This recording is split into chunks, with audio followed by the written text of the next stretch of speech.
Good morning. Press meeting. Azolom tewa.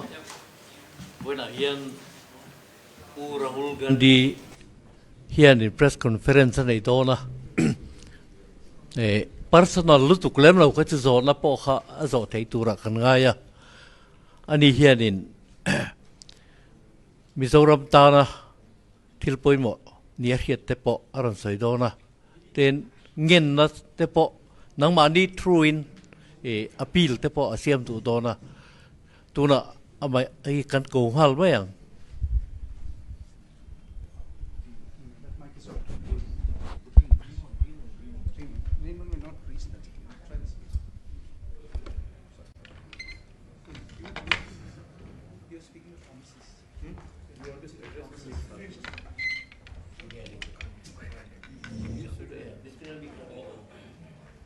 Good morning. Mike hello ni ka. Hey tu kinzinga. Topan taria. Press meeting. Pura Rahul Gandhi yan. Press conference ni in local line in local bang kan lo. Kan tu puan tu le kan soi du te.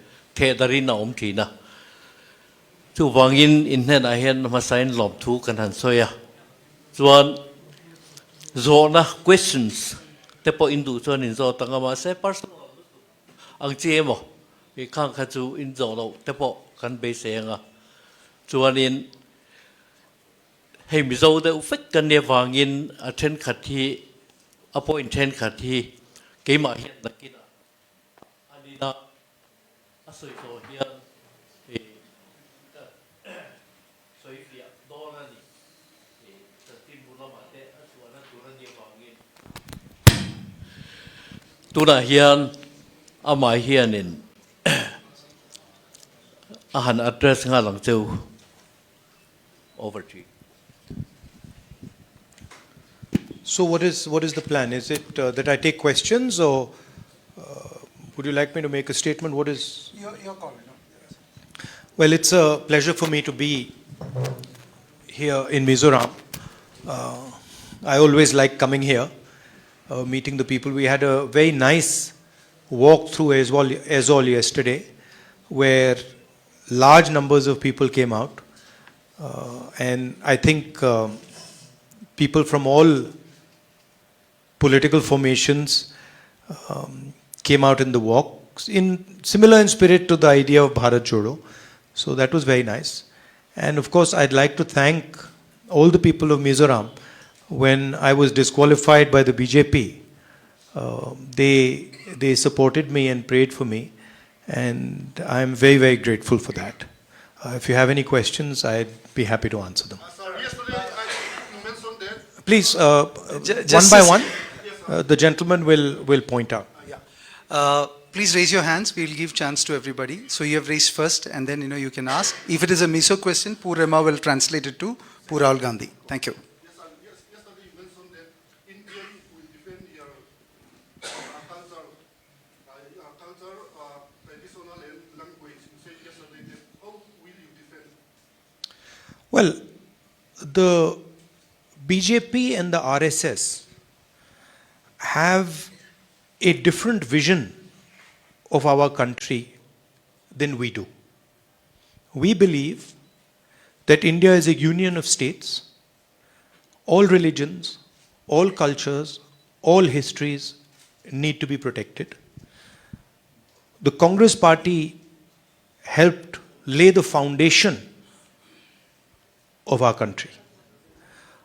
And we have a record of defending that foundation. The BJP is attempting to capture the entire institutional framework of the country. We believe that the institutional framework of the country, institutions of the country, belong to the people of India and not to one political organization. So essentially, our vision is one of decentralization, one of giving power to the people, and their vision is one of centralizing power in Delhi and taking all decisions from the center. So we will defend the idea of India by protecting the values of the idea of India, by protecting the constitution of India, by protecting the institutional framework of India, and by making sure that people, regardless of their religion, regardless of their history, regardless of their cultural background, can express themselves and have freedom and comfort to live in this country. And that's the idea behind the alliance called India. Also, it's important to realize that we represent 60% of India. We represent more people in the India alliance than the BJP does. Sir, what will be the Please just say your name and so I get a sense. Sir, my name is Aizawl.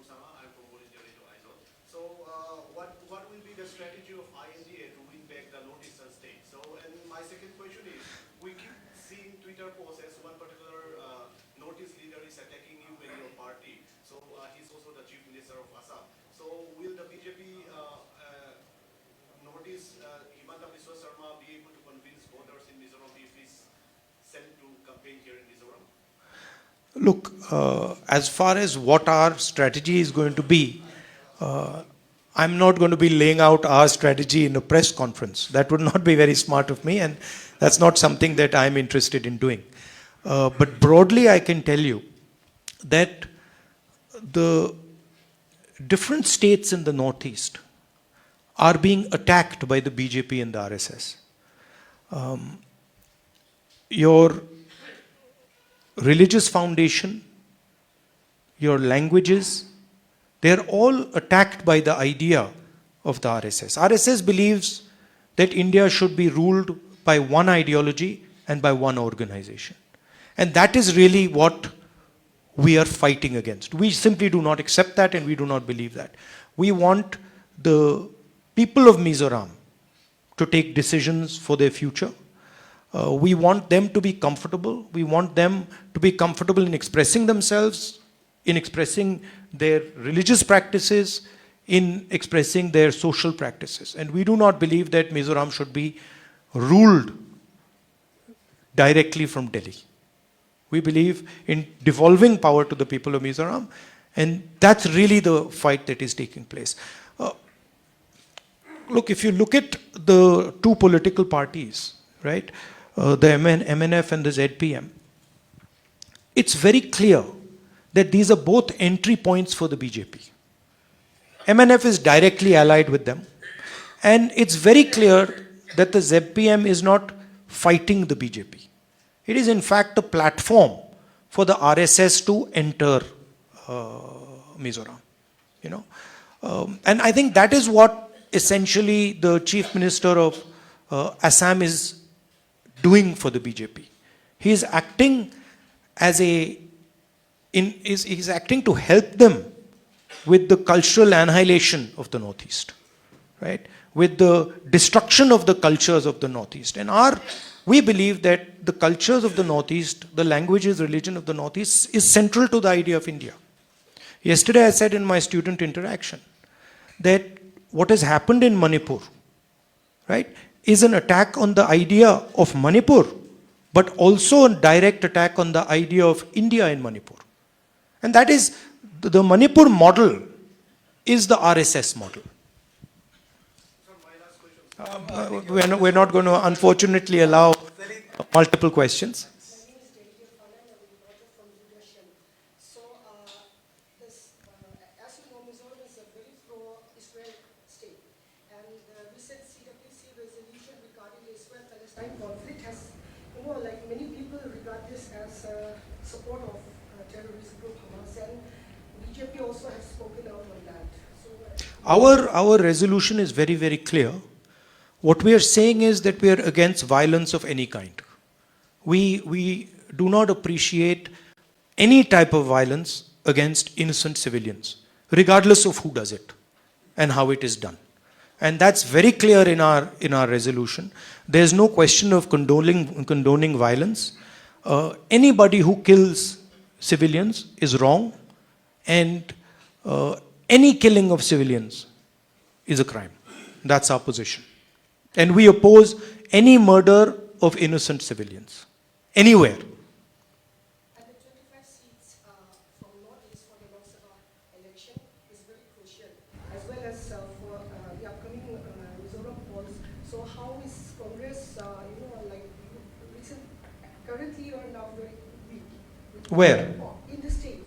I would not agree with that. How is your... No, I would not agree with that statement. In fact, I am ready to have a bet with you that the Congress party is going to be forming the government in Mizoram. I'd happily do that. There's no question. It's quite clear that the people of Mizoram understand what is being done. The large contours of the election, the real question is the RSS going to control Mizoram? Yes or no? And the RSS has two ways of controlling Mizoram. One is the ZPF and the other is the MNF. The Congress party is ideologically opposed to the RSS. We will fight them tooth and nail, any corner of the country, wherever they are. They understand that, we understand that. So for them, these type of parties like the ZPM and the MNF, these are entry points. And the people of Manipur understand that, Mizoram understand that very clearly. Right? And that is why I'm confident that the Congress party will do very well. Here, after that we will come to you, sir. My name is Caroline and I'm from DD News Mizoram. So sir, I have a question about the upcoming polls in the state. In the speech that you've made yesterday, you have spoken about the successful Congress leadership in Rajasthan, Karnataka and others, especially concerning the youth and the healthcare schemes. And what can you offer for Mizoram that is unique to the state and different from what we have seen from the past? And can we expect youth health insurance cover of 25 lakhs like that is done in Rajasthan? Also, my second question. No, let me answer that. And let's keep it to one question so everybody gets a chance. See, what we've been doing across the country, and this is very different than the way the BJP thinks about things. What we believe is in testing ideas. And then if the idea works, we believe in scaling the idea and moving the idea to the rest of the country. And what we've been doing is in each one of the states where we have a government, we've been developing a vision for the people of that state. Now, you mentioned Rajasthan. Rajasthan today has the best healthcare policy in India, without any doubt. In fact, I would even say that Rajasthan as a state has one of the best healthcare policies in the world. 25 lakhs per person. Any type of surgery you need, whether you have cancer, whether you have heart disease, whether you have diabetes, it is all free in Rajasthan. And I think huge credit goes to the Congress party for developing that scheme. If we move from Rajasthan, we go to Karnataka. We've developed a structure of social security, five pillars: protection for farmers, protection for women, free bus tickets, cheap gas cylinders. And what we've designed is a social security system that protects the weakest people in the state of Karnataka. And it is universally accepted that the best social security program in the country today is in the state of Karnataka. I'm answering. I got to give you some detail also, right? And then if we move to Chhattisgarh, 2,500 rupees per quintal of rice. That's the highest price that a farmer gets in the country. And then also in Chhattisgarh, we've come out with a concept which is similar to some of the work that we are proposing to do here, which is essentially providing support to entrepreneurs, to weaker sections, to transform their life, financial support, banking support, technical support. So we are developing these different models in our states, and our idea is that when we come to power in Delhi, we will take the Rajasthan healthcare program and expand it to the rest of India. We will take some of the ideas from Chhattisgarh with regards to manufacturing, small scale manufacturing, and expand them to the rest of India. We will take the social security program in Karnataka and expand it to the rest of India. Now, we've also developed a similar concept for Mizoram. And essentially, we're looking at old age pension, 2,000 rupees a month, gas cylinders at 750 rupees, and Tang Punya, which is economic empowerment for entrepreneurs and for people who have struggled. So this is some of the work that we're doing. It's work in progress, but we are confident that we are going to provide a vision for Mizoram that will help the young people of Mizoram. Yesterday in my walk, I met a young man who was working in an NGO, and he fights the drug menace in Mizoram. And I asked him, listen, why are drugs increasing in Mizoram? And his simple answer was unemployment, because we are simply not giving the people of Mizoram, young people of Mizoram, the ability to be employed. We are not creating employment, and that is why you have this drug problem. At least one of the reasons you have this drug problem. So we will focus on providing jobs for young people by developing entrepreneurship programs, by making sure the banking system is open to young entrepreneurs, and we will think about holistic development of Mizoram. Yes. That will come to you, sir. Yeah, I'm also from local press. I'm representing one of the Mizoram. Let the gentleman finish. Okay. I am representing one of the Mizoram dailies. My question is maybe similar to the first question. There is anti-conversion law now in force in some states, including the state of Madhya Pradesh, which is going to the poll along with Mizoram. When you talk about love, you talk about hatred, you talk about social harmony, and all these things, intolerance, also enmity. We have post-Christian view, anti-conversion law, responsible for all these evils. So if your party is power in these states, in the coming election, what will you do regarding this? Our position is very, very clear. It has been clear since the days of Mahatma Gandhi. We believe in the protection of people's rights. What people choose to believe in is their business, and it is their choice. I have been stating again and again in Mizoram that your religion, your history, and your culture is under attack. It is important that you understand the mechanism of this attack. The two opposition parties, the two parties here, MNF and ZPM, are instruments of that attack. They are going to be used by the BJP to enter Mizoram. MNF is already working with the BJP and the RSS. And the ZPM is no different. They are going to do exactly the same thing. Please look at the record of the Congress party. We are the party that brought the constitution.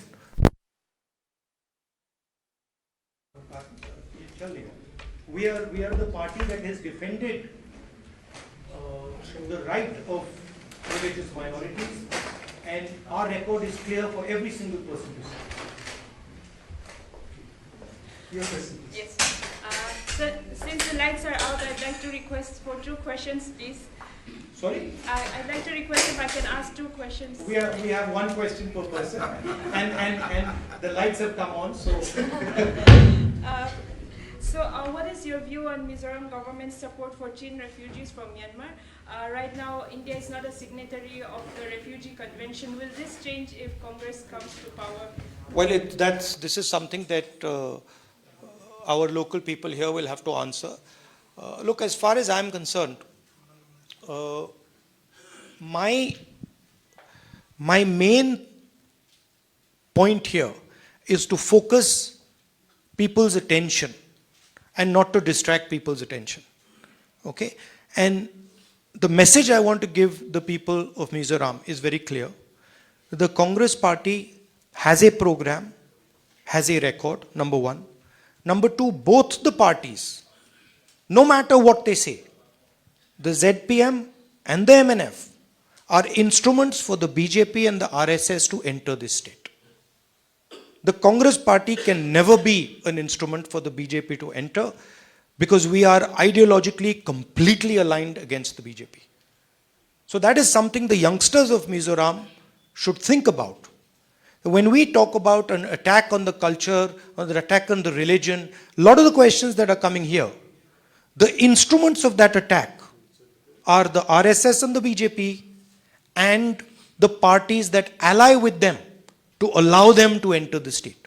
So when you're going to vote, keep in mind that the separation between the ZPM and the MNF and the BJP is not as deep as you think. The ZPM and the MNF are acting in the interest of the BJP, and both of them have admitted it. Both of them have said, MNF of course is directly allied with the BJP, and the ZPM has said that we will work with the BJP. It's very clear. So the youngsters of Manipur, of Mizoram have to understand two things. The most important thing for you is employment and a social security program that protects you, healthcare program that protects you. And as important as that is the defense of your culture, your religion, your tradition, the idea of Mizoram, which has been attacked in a state right next to you. Manipur has been attacked by the BJP. Manipur has been attacked by the BJP using local parties. So it is something that you must keep in mind. And the final thing I'd like to say is the Congress party is ideologically opposed to the RSS and the BJP. We have fought them since 1920, since when the RSS was born, and we will fight them till we are around. Working for several media outlets.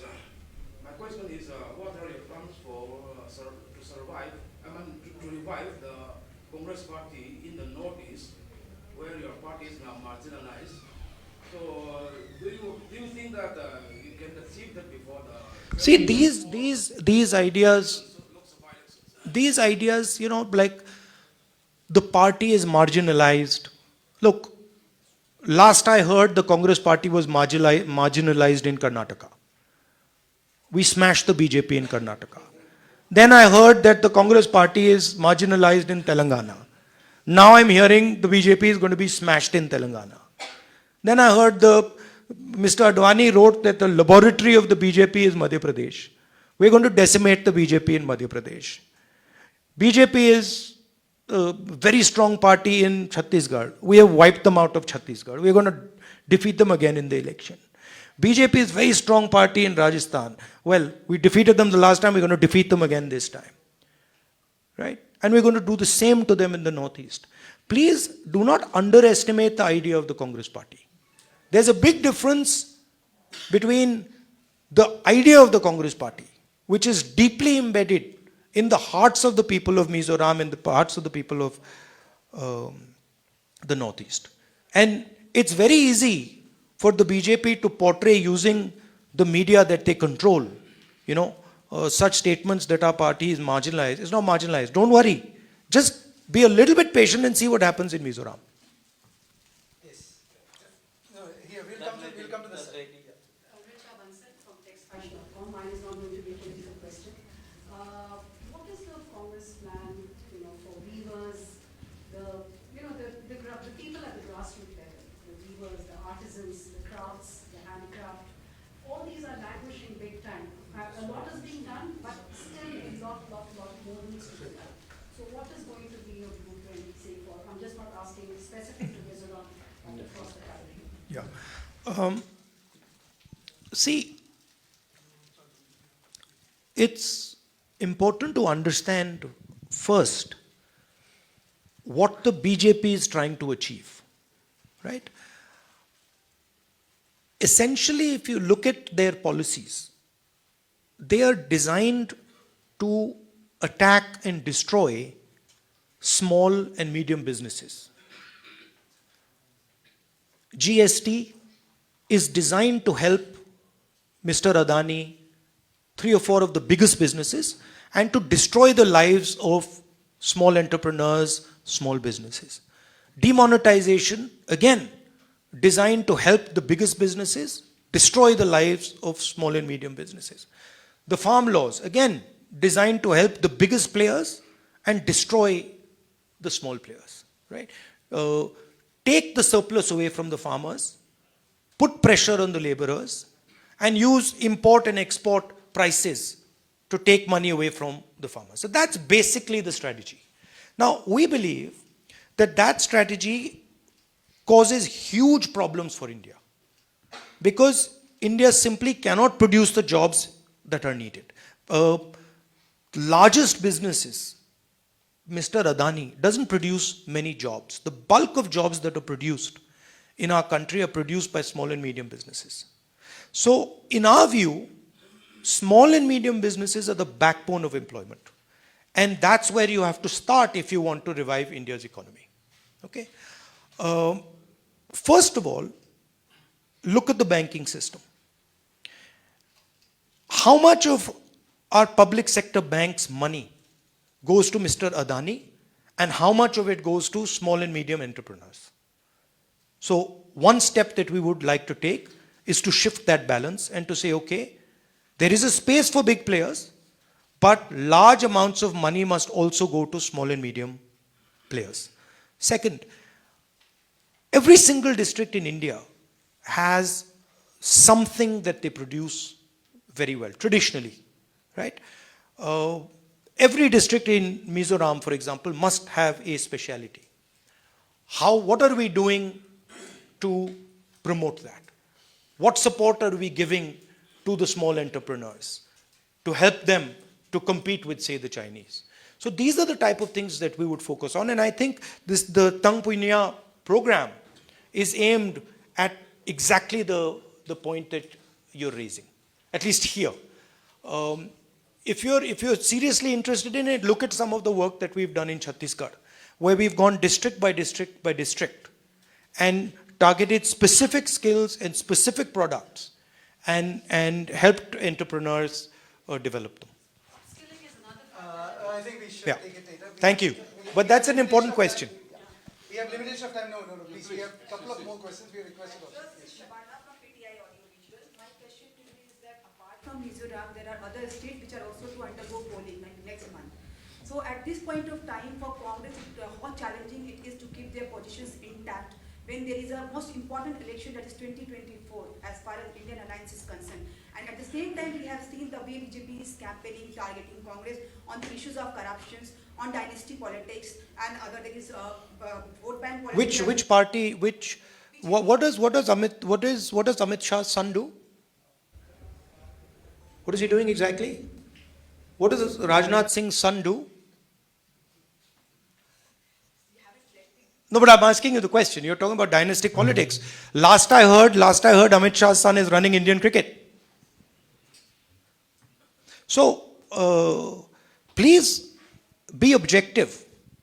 Look at the leaders in the BJP and ask yourself the question what their children are doing. And you'll find that many of their children, Anurag Thakur, many of their children are dynasties. How challenging it is for the Congress to keep their position intact as far as 2024 elections Yeah, are also concerned. I'll answer your question. If you look at the states where we're fighting elections, Telangana, Madhya Pradesh, Rajasthan, Chhattisgarh, and Mizoram, we're going to win in every single state. So it's not. I'm actually surprised. It's not challenging, because when I go to Madhya Pradesh, I see a huge upsurge against the BJP. When I go to Chhattisgarh, I see huge support for our for our government's work there. The same in Rajasthan. So the people who are going to be having to hold on to their position is the BJP and not us. And I think if you look carefully at the opinion polls, you will find support for what I'm saying. Yes, your question. Second last question, and then one more question. And then do you believe the Congress party can win in this upcoming Mizoram election? And how many seats do you expect? Well, I'm not, I can't tell the future, but I'm confident that the Congress party will do very well in these elections. I think there is a general tendency to underestimate the Congress party, and the Congress party is very strong in Mizoram. As an idea, it is very strong, and I think it will do well. last question. So I'm Javed. I write for the Week and Manorama, and I'm a voter of Wayanad constituency. So yesterday in your speech you mentioned that Manipur has become 2 states, and one of the main demand of the Kuki community is a separate administration. According to them, separation is the only solution. What is Congress party's stand on this demand? Look, my point yesterday was that it is the first time in my political career that I have been to a state and literally when I went from one area, from a Kuki area to a Meitei area, no Kukis could come with me, and when I went from Meitei area to Kuki area, no Meiteis could come with me. So my point was that the politics of division and the politics of hatred has created a division in the state. And that division needs to be repaired. The hatred that the BJP has spread needs to be removed, and bridges need to be built between the two communities. That was my point about Manipur. And I framed it by saying that the idea of India, which is respect, love and affection between communities, has been destroyed in Manipur by the BJP. And that idea of India, where people respect each other, have affection for each other, needs to be repaired. That was my point. Please, we have said, that we have adhered It's also very interesting to me. It's very interesting to me, and I still don't understand it. You can sit down. And I still don't understand it. Why has the Prime Minister of India not gone to Manipur till today? It's a puzzle that I cannot answer. He is the Prime Minister of our country. A state is burning for 4 months. The government has absolutely no control over it. The government has essentially surrendered. And the Prime Minister does not think that he has a responsibility to go to the state to try and calm things down. It's a shocking thing to me. Thank you very much. And the press con. No, please. I think I'll handle it. Well, thank you. You've asked a question. Now I've got to go for the public meeting. Thank you very much. Once again, it's always a pleasure for me to come here. I think after the elections, I will come here for a longer trip. I think I need to travel a little bit in the Northeast. I need to travel in Mizoram and meet as many of the people of Mizoram as possible. So I'm looking forward to doing that. Please keep in mind that this election is about your development. It is about a vision for the future of Mizoram. But it is also about defending the idea of Mizoram. Defending your freedoms, defending your tradition, defending your religion. And remember, and I do not say this lightly, remember the MNF and the ZPM are entry points for the BJP. The BJP is using them as a platform to enter Mizoram and then to play havoc in Mizoram. Please ensure that the BJP's game is foiled, and remember that the Congress party is the only party that fights the BJP tooth and nail and it is the party that is most aggressively attacked by the BJP. That is the way you know who is fighting the BJP is how aggressively the BJP fights. The BJP has taken away my membership, they've taken away my house, they've attacked me, they put 25 cases on me. This is an indication of how aggressively we fight the BJP. Because we believe fundamentally that the BJP is a threat not just to Mizoram. The RSS is a threat to the idea of India, and we are going to defend the idea of India in every single state, including Mizoram. So I want the youngsters, when they're voting, to think about this. Do not let your vote become an entry point for the BJP. Stop the BJP, because the consequences will not be good. I love coming here. I love the people of Mizoram, and I look forward to meeting you. Unfortunately, during the Bharat Chodo Yatra, we went south to north, but hopefully I will come and spend some detailed quality time with the youngsters of Mizoram. Thank you very much. And unfortunately, all the press people, we couldn't answer. Every one of you didn't get a choice, didn't get a chance to ask questions. So I apologize for that, but time is always limited in these type of interactions. Thank you for coming. Poor Rahul Gandhi, there is a request for a group photograph. We can.